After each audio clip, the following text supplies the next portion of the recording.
Skënderbeu shpesh përdorte terrenin malor, luginash me pyje, gryka, lumenj dhe kalime malore si aleat të tij. Ai njihte mirë çdo kënd të Shqipërisë, jo vetëm vendet të cilat i zotëronte, por edhe kalimet që mund të përdoren për surprizë, për rrethimi ose tërheqje. Kjo njohje e terrenit e ndihmonte t'i shmangte betejat e hapura, kur numrat e armikut ishin më të lartë, dhe t'i përdorte format natyrore për të vendosur luftime favorizuese. Një nga karakteristikat kryesore të strategjisë së tij ishte sulmi i shpejt, rajd, tërheqja strategjike, pastaj sulmi prapa ose befasisht, një lloj luftime gerrile me elemente të luftimeve konvencionale. Për shembull, ai shpesh priste që armiku të ishte në lëvizje, ose të lodhej duke kaluar përmes terrenit të vështirë, ose të kishte probleme me furnizim, dhe pasi të ishte dobësuar, bënte sulmet vendimtare. Inteligjenca ushtarake ishte pjesë tjetër e stilit të tij.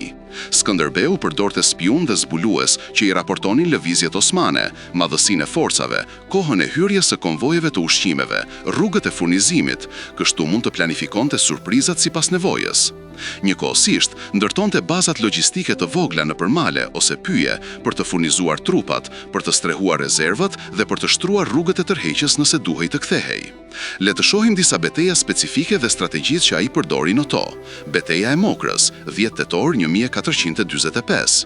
Kur Firuz Pasha udhëhoqi një ushtri osmane që donte të hynte në Kruj përmes luginave pranë Prizrenit dhe të surprizonte shqiptarët, Skënderbeu, me rreth 3500 ushtar, përfshirë 2000 kalorës dhe 1500 këmbësor, zgjodhi të priste armikun në një lugin malore të pyllëzuar që ata e njihnin mirë.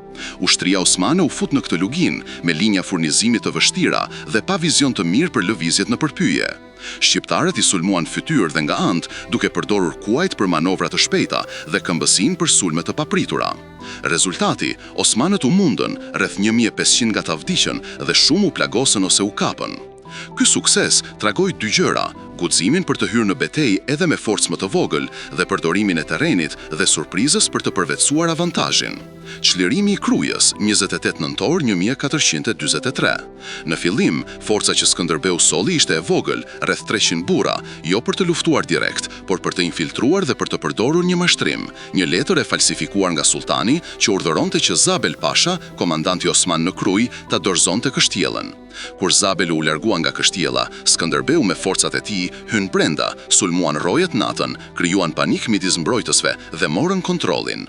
Kjo nuk ishte një betejë e madhe në shumës, nuk ishin përballë ushtri masive që të bënte një betejë lufte në fush, por ishte strategjikisht jashtëzakonisht e rëndësishme. Hapi punë për bashkimin e principateve dhe ngritjen e ushtrisë shqiptare.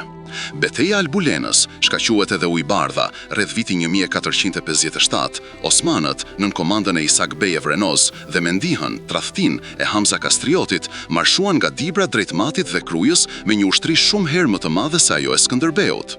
Skënderbeu nuk priti të luftonte drejt në fush, por përdori strategjinë e tërheqjes së dukshme, duke i lënë osmanët të besojnë që ai do të furnizonte një betejë të drejtë për drejtë, ose që aleatët ishin dobësuar. Pasi osmanët hynë në territor ku ai kishte përgatitur surprizë, ndër kodra, pyje dhe lugin, shqiptarët sulmuan kampin e osmanëve befasisht, e rrethuan dhe shkatëruan pjesën më të madhe të forcës. Floriri ishte se tradhtari Hamza u kaprob, një humbje morale dhe politike e madhe për osmanët. Përtej këtyre, ka edhe beteja të tjera ku strategjia Skënderbeut u duk qartë. Beteja e Kasharit, 28 tetor 1465. Këtu përdor taktika e tërheqjes së pjesshme dhe pranimi i provokimit nga osmanët për të tërhequr forcat e tyre në pozicione më pak favorizuese. Pastaj kalorësia shqiptare bënte një sulm befasues dhe shpërthime në mes të armikut.